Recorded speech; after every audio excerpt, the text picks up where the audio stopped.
Restoring Men and History, Thanksgiving Proclamation, 1789, October 3rd. George Washington gave this, but both houses of Congress had made the request. They wanted him to do this. You can see their attitude, both houses of Congress, toward God. George Washington's toward God. And this is the start, right after, we had the Declaration of Independence, which is a start, and the Articles of Confederation, another start. And then this is after the Constitution. So this sets a precedent of what you can do after that Constitution was written from the government in regards to God. And watch, this is a proclamation from both houses of Congress and the president after the Constitution. By the President of the United States of America, a proclamation. Whereas it is the duty of all nations to acknowledge the providence of Almighty God. So what are they saying? It's the duty of all nations to acknowledge the providence. God is sovereign. They've seen what's happened. They were there. So is George Washington. To obey his will. So apparently many of them think you have to obey his will to have his favor, and they probably had read the Old Testament and knew that.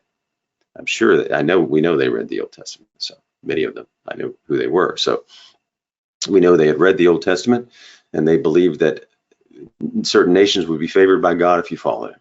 So that's in here. And they don't want to fall out of favor. They want the nation falling out of favor. To be grateful for his benefits. And humbly to implore his protection and favor. There's humility. And whereas both houses of Congress have by their joint committee requested me to recommend to the people of the United States a day of public thanksgiving, publicly thanking God, and prayer to be observed by acknowledging with grateful hearts the many signal favors of Almighty God, especially by affording them an opportunity peaceably to establish a form of government. So he's thanking God for everything. Now, therefore, I do recommend and assign the Thursday, the 26th day of November, next to be devoted to the people of these states, to the service of that great and glorious being. And watch this coming up, who is the beneficent author. And listen to what he says here. This is pretty substantial. He is the beneficent author of all the good that was, that is, or that will be. That's pretty significant, right? Because look at all he's been through. All, not one, not two, not a few, not many, all the good that was past. And remember, all the good that was. So that's all the past. Remember, they've just defeated the British Empire. They've written the Declaration of Independence, one of the greatest documents ever created. They've written now the Constitution, another one of the greatest documents ever created in the history of the world. And he was involved, right? He was the general of the army. George Washington is now the president. So look at the humility of the man. And we'll do a whole recording of the humility of George Washington, I believe. But look at the humility of the man. He's involved in everything, but where's he giving the credit? He's looking up. George Washington's giving all the credit to him. He won against the British. He led from the front. Well, we're not going to go into George Washington right now, but anyway, he's fantastic.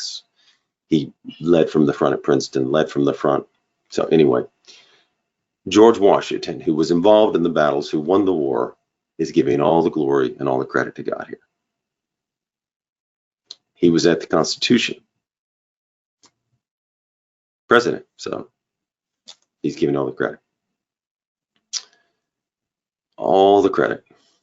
All right, so we go on. Let's find the piece again. That we may then all unite in rendering unto him. See the focus, always him.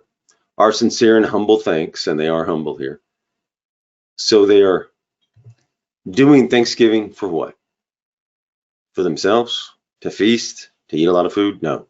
They're doing it to thank God. And for what? Thanking him for what? His care and protection of the people of this country previous to becoming a nation. Remember, they had just defeated the British Empire, the most magnificent empire they knew. It was daunting. They did it, but they're thinking and saying God did it.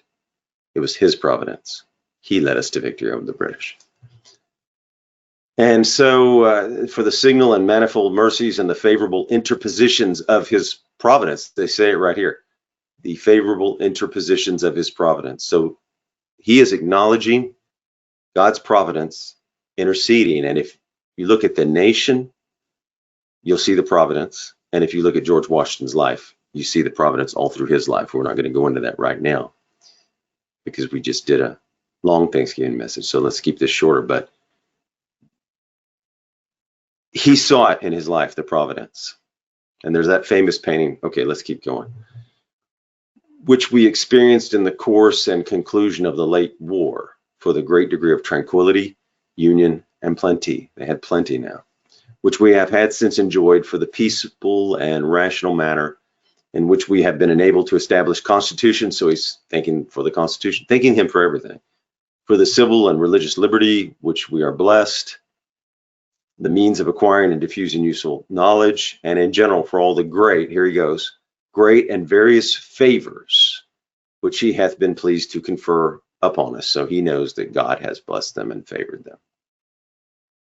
So again, he keeps giving the credit to God.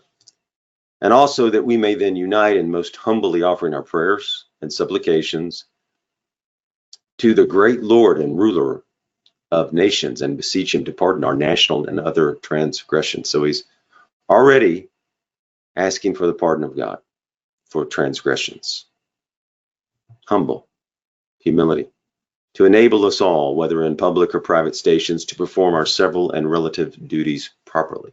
So he's asking to pray so that God will enable them to carry on their duties, to render our national government what? A blessing to all the people, to you. So he's asking God, and he's praying and asking people to pray to God to make sure they are a blessing to all the people in government and make sure government runs right. By constantly being a government of wise, just, and constitutional laws. Follow the Constitution. The people in government need to follow the Constitution. Discreetly and faithfully executed. And by the way, see how he's bringing in the Constitution? How much do we talk about it today? How many politicians talk about it today? He's bringing up God and the Constitution. To protect and guide all sovereigns and nations, especially such as have shown kindness unto us, and to bless them with good government, peace, and concord. So he's praying for God to guide all nations. To promote the knowledge and practice, and here's a good point, of true religion and virtue, and the increase of science, he goes on, given under my hand at the city of New York, the 3rd day of October. Okay, we got it. But going back to true religion and virtue, he talks about it again, how important it is when he leaves in his farewell address. So he does it here, he does it in his farewell address. In his farewell address, what did he say? Of all the dispositions and habits which lead to political prosperity, religion and morality are indispensable supports. So we'll come back to that. It's an excellent speech. We haven't done it yet. Maybe January. So you must have virtue in a republic, and you men need virtue, and it can lead a country and you men to happiness and prosperity. So at the beginning of the country, the 2 houses of Congress were looking up to God and giving him credit, thanking him. And so was George Washington. They marked out a day of thanksgiving for God, giving him all the credit. And remember, George Washington was there for all of it. He could have tried to take the credit. He didn't. He gave it to God. They marked out a day of thanksgiving for God. And we can be thankful for being Americans and living in this great country called America. Forging better, stronger men for better lives. God bless America. Thank you.